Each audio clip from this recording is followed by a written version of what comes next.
നിങ്ങളുടെ പെറ്റ് ചെവിയുടെ ഭാഗത്ത് നല്ലപോലെ സ്ക്രാച്ച് ചെയ്യുന്നത് ഒബ്സർവ് ചെയ്യുന്നുണ്ടോ? അതോ ചെവിയുടെ അകത്തുനിന്ന് എന്തെങ്കിലും ഫൗൾ സ്മെല്ലോ അല്ലെങ്കിൽ തിക്കായിട്ടുള്ള ഡിസ്ചാർജ് പോലെ എന്തെങ്കിലും കണ്ടിട്ടുണ്ടോ ഈയിടെയായിട്ട്? അങ്ങനെയാണെങ്കിൽ സൂക്ഷിക്കണം, because your pet could have an ear infection. Rainforest pets and പ്ലാന്റ്സിൻ്റെ യൂട്യൂബ് സീരീസിലേക്ക് ഏവർക്കും സ്വാഗതം. ഈ ഒരു എപ്പിസോഡിൽ നമുക്ക് ഇയർ ഇൻഫെക്ഷൻസിനെ കുറിച്ച് ഡിസ്കസ് ചെയ്യാം.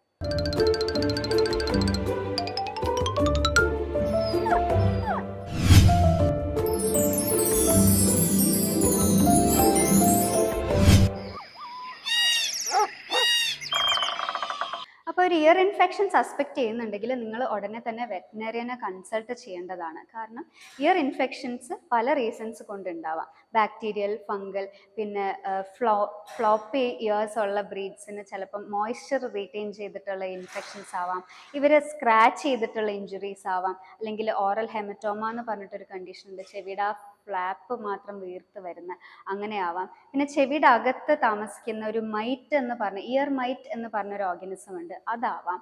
അല്ലെങ്കിൽ എന്തെങ്കിലും ഫോറിൻ ബോഡി, അതായത് ഗ്രാസ് അല്ലെങ്കിൽ സീഡ്സ് ഒക്കെ ചെവിയുടെ അകത്ത് ലോഡ്ജ് ചെയ്തിരുന്നിട്ടുള്ള ഒരു ഇയർ ഇൻഫെക്ഷനും ആവാം.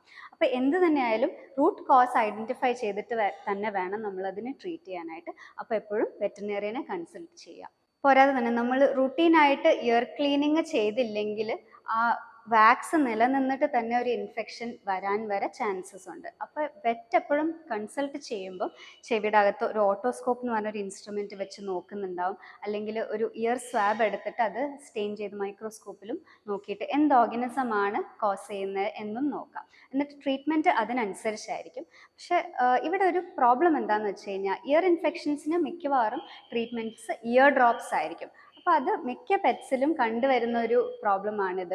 ഇയർ ഡ്രോപ്സ് ഒഴിക്കാനായിട്ട് പെറ്റ് സമ്മതിക്കുന്നില്ല എന്നുള്ളത്. അപ്പോൾ അത് പക്ഷെ നമ്മൾ എങ്ങനെയെങ്കിലും ഓവർകം ചെയ്തിട്ട് ഡ്രോപ്സ് കറക്റ്റായിട്ട് തന്നെ ഒഴിച്ചു കൊടുക്കണം. കാരണം ഇയർ ഇൻഫെക്ഷൻസ് നമ്മൾ ഉള്ളിലേക്ക് ടാബ്ലറ്റ്സ് അല്ലെങ്കിൽ സിറപ്സ് കൊടുത്താലും ഡ്രോപ്സിൻ്റെ അത്രയും എഫക്റ്റീവ് ആയിക്കൊള്ളണം എന്നില്ല. ഈ സ്വാബ് കയറി പോകുന്ന ഏരിയ ആണ് ഇയർ കനാൽ. അപ്പോൾ അവിടേക്കാണ് ഡ്രോപ്സ് ഇടേണ്ടത്, അല്ലാതെ ഇവിടെ എവിടെയെങ്കിലും ആയിട്ട് കാര്യമില്ല. അപ്പം നമ്മൾ ഇയർ ഡ്രോപ്സ് ഒഴിക്കുമ്പം ആദ്യം നമ്മൾ ഈ ഫ്ലാപ്പ് ഇങ്ങനെ ലിഫ്റ്റ് ചെയ്ത് മുകളിലേക്ക് പിടിക്കുക. എന്നിട്ട് ഈ ചെവിയുടെ ബേസിലാണ് ഡ്രോപ്സ് ഒഴിക്കേണ്ടത്. ഇവിടെയാണ് ഇയർ കനാൽ വരിക. അപ്പോൾ ഡ്രോപ്സ് ഇങ്ങനെയാണ് പിടിച്ച് ഒഴിക്കേണ്ടത്. എന്നിട്ട് നമ്മൾ പ്രസ് ചെയ്യുക.